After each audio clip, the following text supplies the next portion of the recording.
এই শাকগুলো মানে প্রতিদিন এক এক পদের শাক দিই, এক এক রকমের শাক দিই। তো শাকগুলো আজকে দিয়ে দেবো। প্রতিদিন শাক দিলে ভালো হয়। আর আমি এক এক ধরনের শাক দিই।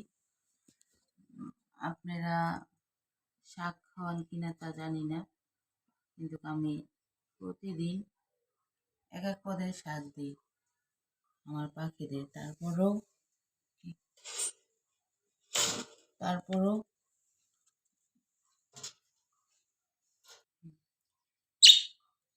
দেখেন আমার পাখি কত সুন্দর ডাকে মাশাআল্লাহ দিলে।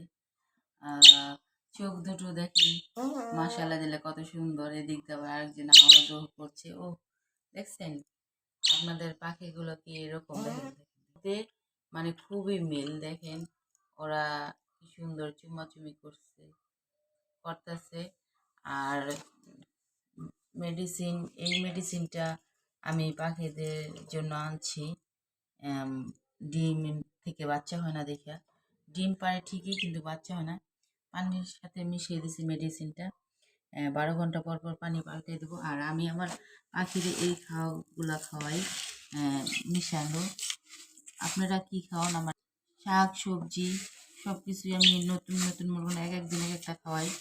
আর এগুলা আলাদা আলাদা আনি খাবারগুলা, আইনা একসাথে মিশাই। এই খাবারগুলো আলাদা আলাদা আনি, আইনা একসাথে মিশাই তারপরে খাওয়াই।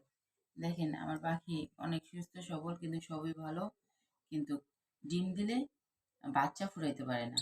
কি কারণ? এটি আমার টেনশন।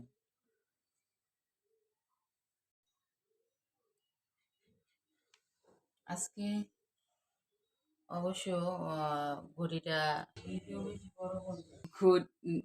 দেখেন আমার পাখি আমার ঘটি খেয়ে দেখেন অর্ধেক করে ফেলছে। আর 1 সপ্তাহ যাবৎ ঘটিটা খুলে রেখেছিলাম। আজকে ঘটিটা ওদেরকে দেওয়া হবে। দেখি আবার নতুন করে ডিম দেয় কিনা, বাচ্চা তোলানো যায় কিনা। আজকে এই পর্যন্তই। ভালো থাকবেন সবাই। আর কমেন্টে একটু জানাবেন কার কি সমস্যা।